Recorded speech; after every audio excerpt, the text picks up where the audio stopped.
There was a real issue at that time of distrust between all the entities. Fear amongst, I think, on the irrigation side. The studies were beginning to, how do we solve our water rights issues? How do we solve our fisheries issues? You have to listen to the other groups. We had to begin to trust each other. This would have never happened like even 10 years earlier because we were at such odds.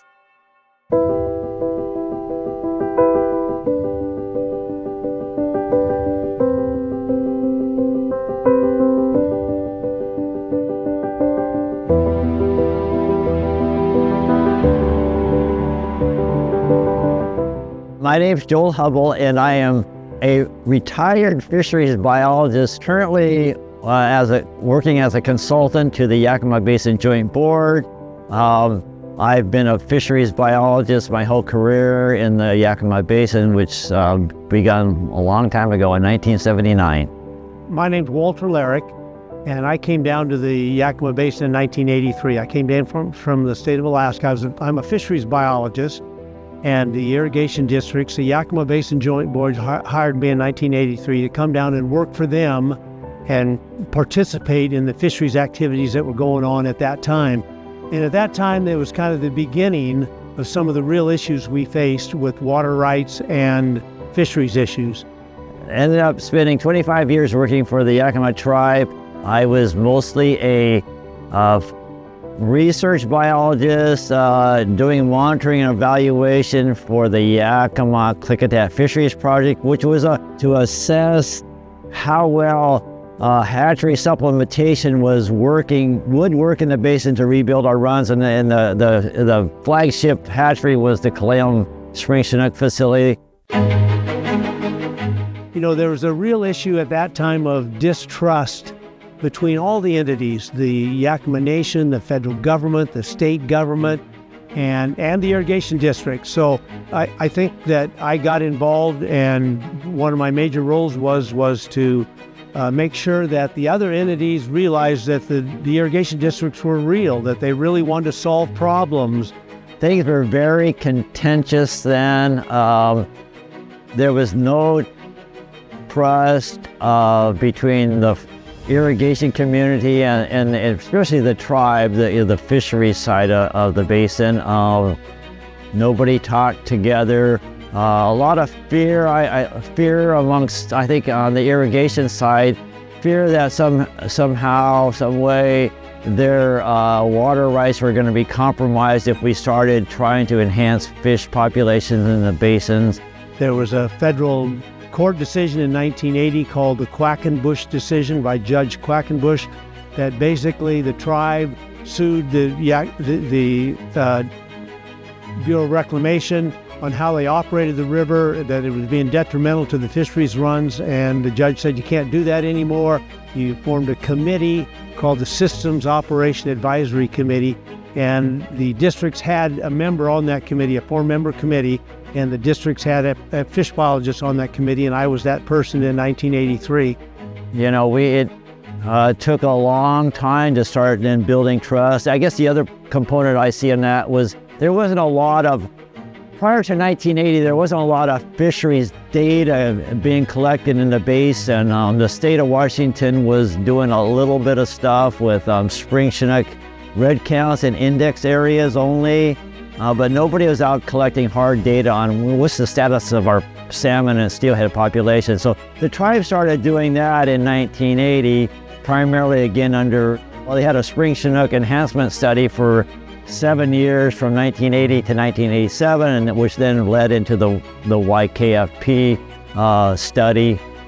And the whole purpose of me coming down here for the irrigation district really were that there was going to be a lot going on. The studies were beginning to, how do we solve our water rights issues? How do we solve our fisheries issues?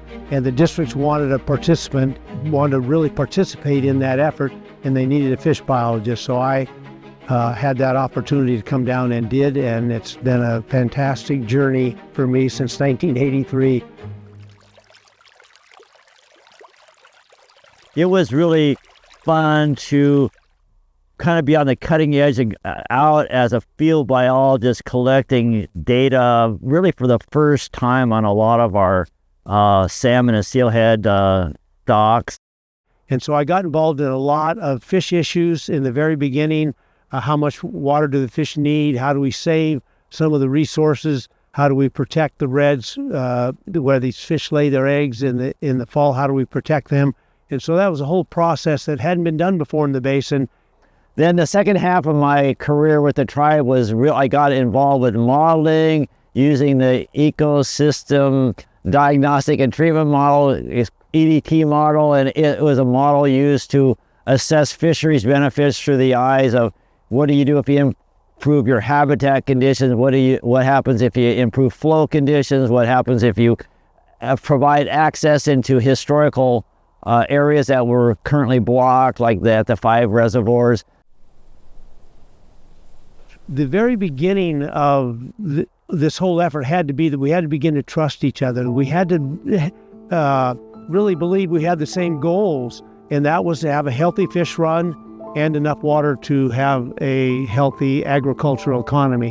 One has to listen to the other persons who you may consider your adversaries, but now you're trying to build a relationship with them. But I think it's really important to step into their shoes, so to speak, and understand their perspective on the issue at hand, because my view is not the only view. There's always at least one other view. Probably we have 23 stakeholders, something like that. Some of the ways that we did build up trust with each other and between agencies and entities was to be real honest with each other of what we actually needed, and then believe and trust in the other person of what they told us what they needed.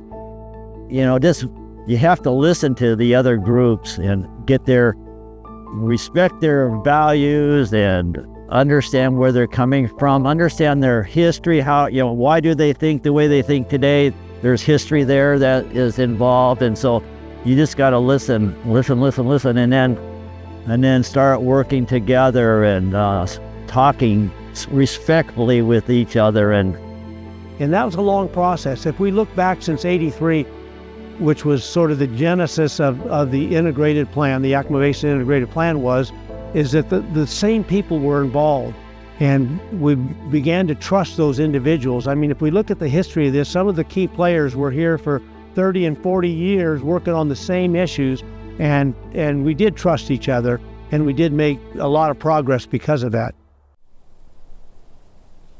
One of my big highlights, I think, for me under the integrated plan was in 2009, the tribe had introduced for the first time in almost 100 years, or nearly around 100 years, sockeye back into Lake Kalalam. These were sockeye that they had collected at Priest Rapids Dam and released into the lake. And the tribe had a celebration at Lakeside up there, and I can recall I was sitting in the back row of the seating there as the ceremony is going on, and I'm looking forward in the front row, and there sits Scott Revelle and Rand Van Gundy with the Rosa Irrigation Districts, and I just had a big smile in my heart about this would have never happened like even 10 years earlier, because we were at such odds, with how to proceed in the basin. So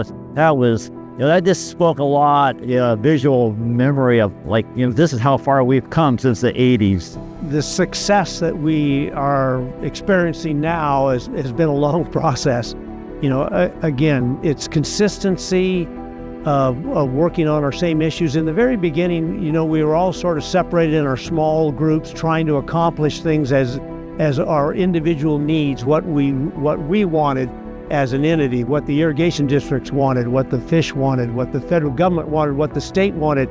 And I think the real key to some of our success is that we finally realized that we need to look at each other's needs and work on each other's needs. And now, we can go to meetings and we can have these 4 different groups, and it doesn't matter who's talking, they're all talking for this this collective goal that we're trying to reach. So the fish agencies can talk about the water needs for the irrigation district, and the irrigation districts can talk about the needs for the fish. And it's kind of a unique concept, and it's been a long time coming. It didn't happen overnight. It's been a commitment. I think there's been strong commitments made, and no one's backed away from those commitments that have brought success to the integrated plan. This is Urban, who's the district manager for KRD, Kittitas Reclamation District. I teased him a few years ago, you're the first and probably the only irrigation district in the United States who is hauling fish for a tribe to enhance tributaries.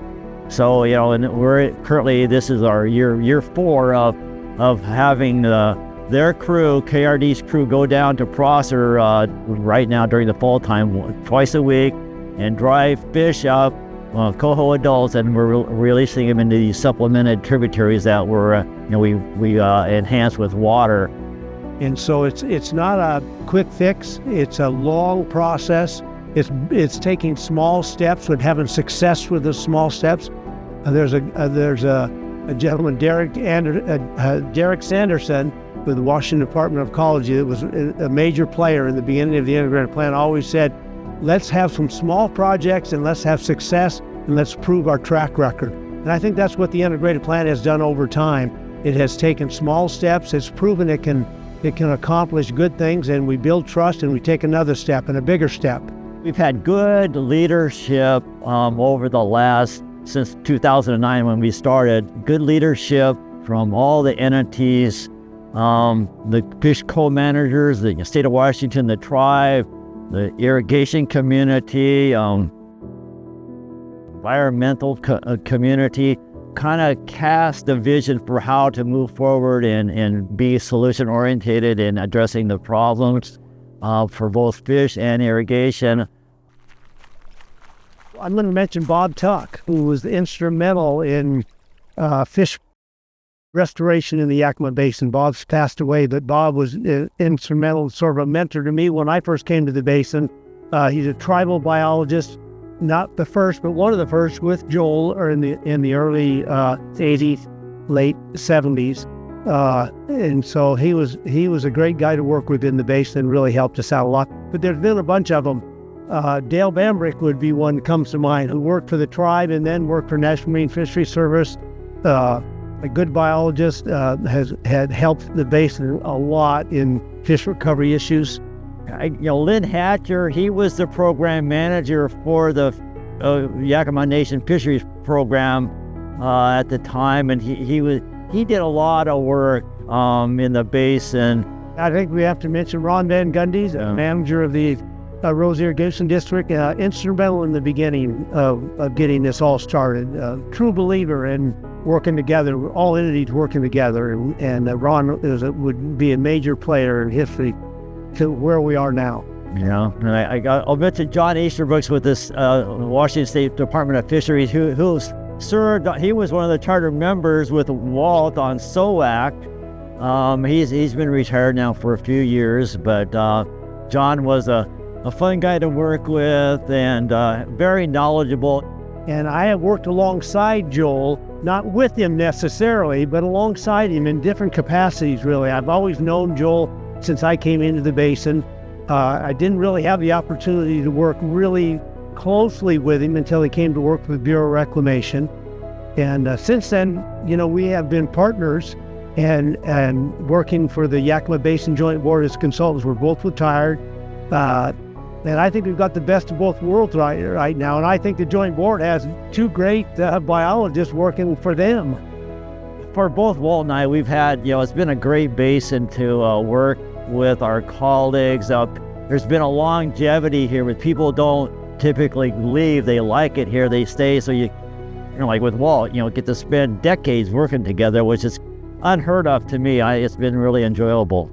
And I think that's the key point. I think people stayed here and work here because of the potential, the fantastic potential to rehabilitate this river and enhance it and still have a viable ag industry here.